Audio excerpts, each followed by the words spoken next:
যতই ফোন করো কাকিমা, আমি আর যাচ্ছি না। এই করে করে আমি আরো জড়িয়ে পড়েছি প্রাপ্তির ব্যাপারে, আর যত জড়িয়ে পড়েছি ততই তনুর থেকে দূরে সরে গেছি। আর না, আর না, যাবই না। না গেলে প্রাপ্তির মুখোমুখি হতে হবে না। তোমাদের মেয়ে, তোমরা বোঝাও। একজন ক্যান্সার রোগীকে তার রোগের কথা বলার মতো মনের জোর আমার নেই।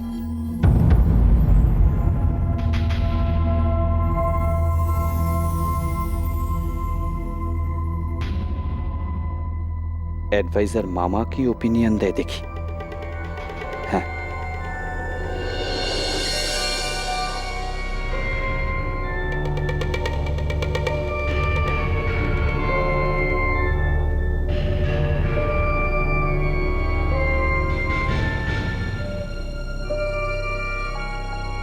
বল অভি।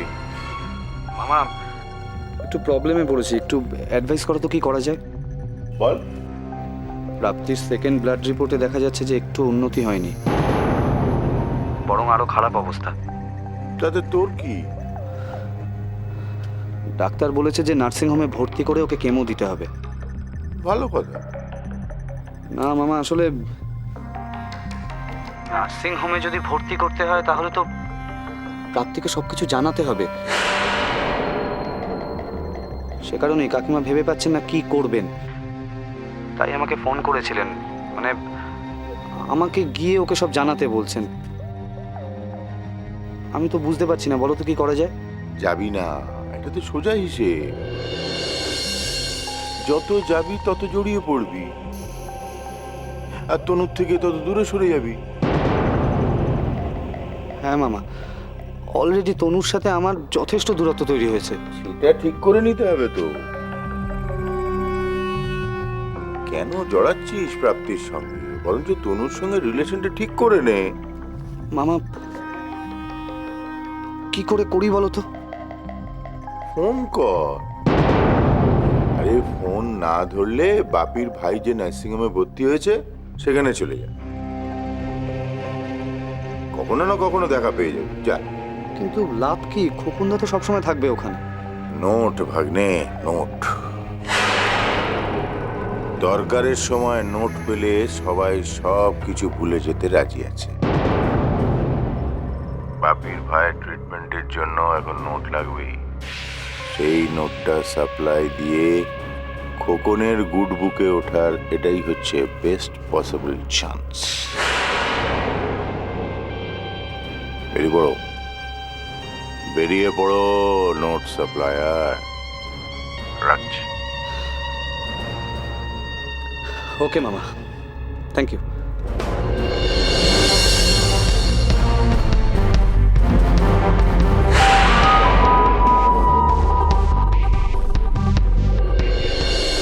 মনোজ, আমি তোমাকে যা বললাম তুমি ঠিক সেইভাবে করবে। তুমি কাগজগুলো নিয়ে এসে ইমিডিয়েটলি আমায় দেবে, তারপরে ওগুলো দেখে আমি তোমায় যা ইনস্ট্রাক্ট করার করবো। ঠিক আছে। এই শোন, অভি কোথায় বেরিয়ে গেছে? না বাবু, এখনো বেরোয়নি, তবে বেরোবার জন্য তৈরি হচ্ছে। আজকাল অভি সকালেই অফিসে চলে যায়, খুব মন দিয়ে একেবারে ব্যবসা সামলাচ্ছে। সুকন্যা, তোমার ছেলে যদি তিল করে তুমি সেটা তাল তৈরি করে দাও। অভি ব্যবসা সামলাচ্ছে, অফিসে যায় ঠিকই, কাজের কাজ কিচ্ছু করে না, এদিক ওদিক ঘুরে বেড়ায়। হ্যাঁ শোনো, তোমার সঙ্গে আমার একটু কথা আছে। বলো। তুমি অফিসে গিয়ে আমাদের ওই সাপ্লায়ার ফাইলগুলো খুলবে, ওতে দেখবে নালন্দা সিমেন্ট ডিস্ট্রিবিউটার্স আমাদের সাপ্লায়ার। অফিস থেকে বলা হয়েছে যে ওদের সমস্ত পেমেন্ট হয়ে গেছে, কিন্তু ওরা আমায় ফোন করেছিল, বলেছে ওরা কোনো পেমেন্ট পায়নি। তুমি অফিসে গিয়ে ডিটেলে সব খবর নিয়ে আমায় জানাবে। বাপি, আমি এখন অফিসে যাব না। দেখেছো কি বলেছিলাম তোমার? তা কোথায় যাওয়া হচ্ছে তোমার? আমার পার্সোনাল কাজ আছে। পার্সোনাল কাজ? সেটা কি খোকনদের কলোনিতে? তুমি তো কিছু জানো না বাপি, তাহলে কেন বলছো আমাকে? জানি না মানে? আমি সব জানি। তুমি কি মনে করো তোমার মুভমেন্টে কোনো খবর আমি রাখি না? আমি সব খবর রাখি।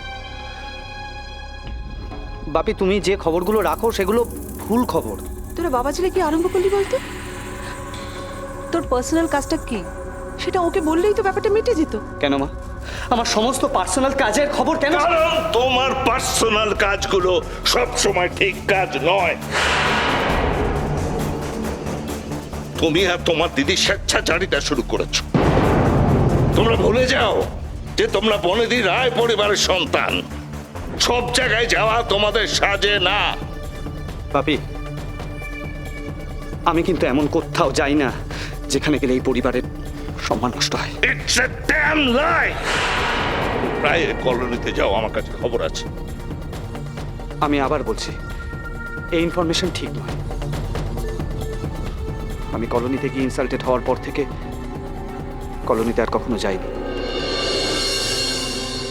আর তাছাড়া বাপি, কলোনিতে গেলে যদি আমাদের পরিবারের সম্মান নষ্টই হয়, তুমি কেন গেছিলে সেখানে? আজকাল আমার কাজের কৈফিয়ত তোমাকে দিতে হবে নাকি অভি? তুমি কি এটা ভুলে যাচ্ছ যে এবারে কর্তা আমি? আমি যেটা করব সেটাই এই পরিবারের পক্ষে ঠিক, আর যেটা বলবো সেটাই রায় পরিবারের আইন। আর এর বাইরে তুমি যদি কিছু ভাবতে চাও তো এখন প্রাপ্তির নাম করে এখান থেকে কোনো রকমে বেরিয়ে যাই। বাপি, প্রাপ্তির ব্লাড রিপোর্ট এসেছে। আমাকে আন্টি ফোন করেছিলেন। ডক্টর বলেছে যে ওকে মিনিমাম 3টে কেমো দিতে হবে, তাই নার্সিংহোমে ভর্তি করতে হবে। আর নার্সিংহোমে ভর্তি হলে তো প্রাপ্তি সব জেনে যাবে। তাই আন্টি কি করবেন বুঝতে পারছেন না, সে কারণেই আমাকে ডেকে পাঠিয়েছেন। তাই আমি বিজন আঙ্কেলের বাড়িতে যাচ্ছি। তাই নাকি? তুমি বিজনের বাড়ি যাচ্ছ? কেন বাজে কথা বলছো বলো তো? তোমার যদি বিশ্বাস না হয় তুমি বিজন আঙ্কেলকে ফোন করে জেনে নাও।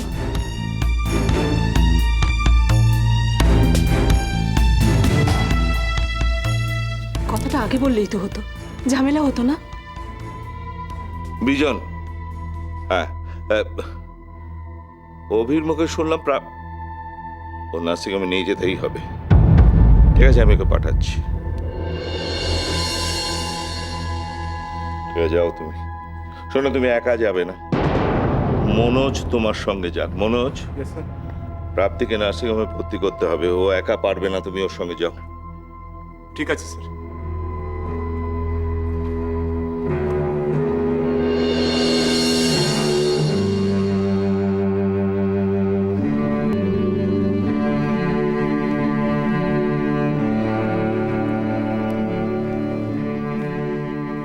ছেলেটার মনে কষ্ট দিলে তো। যেন এই সব কিছুর জন্য দায়ী মামুনি। সকালবেলা শ্যামলীর ব্যাপারে এমন সব খবর দিল যে মেজাজটা একেবারে খিঁচড়ে গেল। আমি তোমার একটা কথা বলছি, তুমি যদি আরো বড় বিপদের সামনে না যেতে চাও তো মামুনিকে সামলাও। মামুনি আর মামুনি নেই।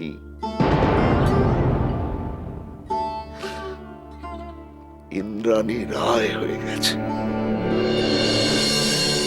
কি করব বলো? মা হয়ে মেয়েকে কথাটা বলতে পারলাম না।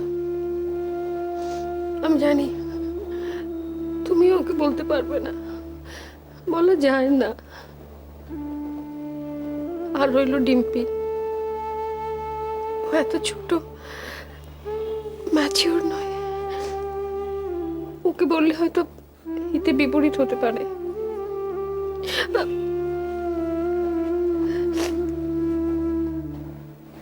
আমি আমি তো অভিকে ডেকে পাঠিয়েছি, ও যদি ব্যাপারটা সামলে নেয়। হ্যাঁ, তোমার দিক থেকে তুমি ঠিকই করেছো।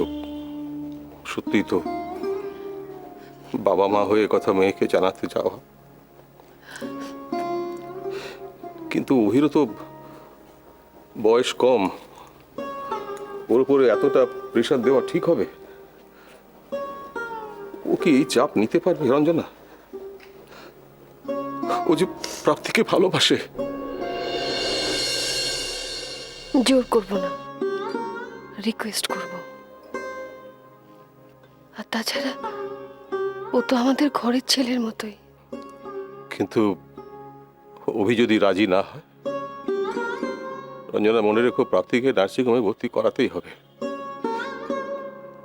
কেমো দিতেই হবে। তখন কি করব আমার ভাবা আছে। অভি যদি রাজি না হয় তাহলে আমি ইন্দ্রাণীকে রিকোয়েস্ট করব। আর ইন্দ্রাণীও যদি রাজি না হয় তাহলে তাহলে তাহলে কি রঞ্জনা?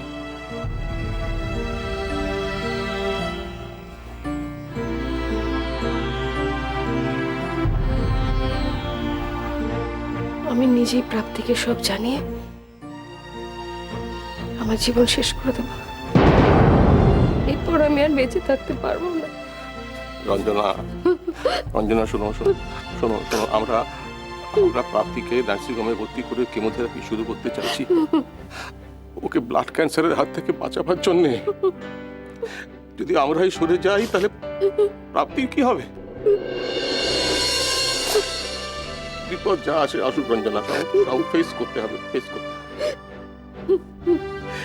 রঞ্জনা, আমরা বাবা মা, আমাদের হেরে গেলে চলবে? চলবে না।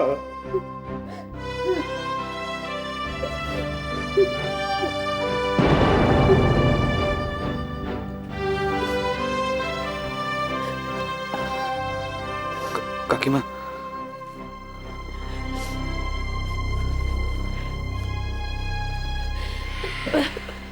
বসো, বসো না, বসো।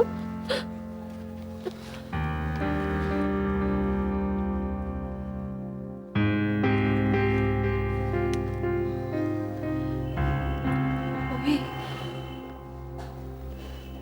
এতদিন প্রাপ্তির ক্যান্সারের কথাটা চেপে রাখা গেছে, কিন্তু এমন তো আর সম্ভব না। এবার তো বলতেই হবে। শোনো, যদি ওকে না জানিয়ে সরাসরি নার্সিংহোমে ভর্তি করে দিই, ও তো জানতেই পারবে। কেমো দিলেই ও বুঝতে পারবে, জানো, তখন ও মানসিকভাবে খুব আঘাত পাবে। না না, তবু ওকে জানিয়ে দেওয়াটা দরকার। কিভাবে বাবা? আমরা বাবা মা হয়ে তো যেভাবেই হোক ওকে জানাতে হবে, আর অন্য তো কোনো রাস্তাও নেই। হ্যাঁ, তাই ভাবছিলাম যদি বাড়ির ছেলে হিসেবে তুমি এই দায়িত্বটা নাও। আমি বুঝতে পারছি যে তোমার উপরে খুব চাপ হয়ে যাবে, কিন্তু বিয়ে ছাড়া তো অন্য কোনো রাস্তা দেখতে পাচ্ছি না বাবা। অভি, আমার মনে হয় কাকু কাকিমার দিকটা ভেবে দায়িত্বটা তোমারই নেওয়া উচিত।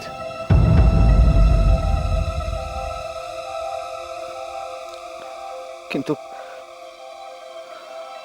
আমার পক্ষে প্রাপ্তিকে এই কথাটা জানানো যে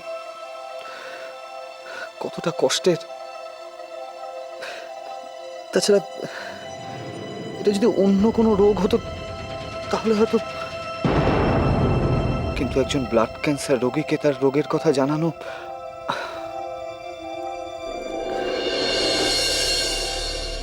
এই দায়িত্বটা তোমাকে নিতে হবে বাবা।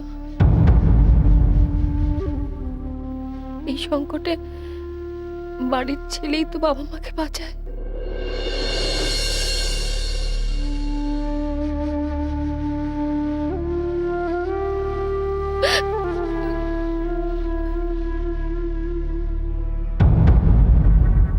মামা বলেছে প্রাপ্তিকে ওর রোগের কথাটা জানিয়ে দিতে।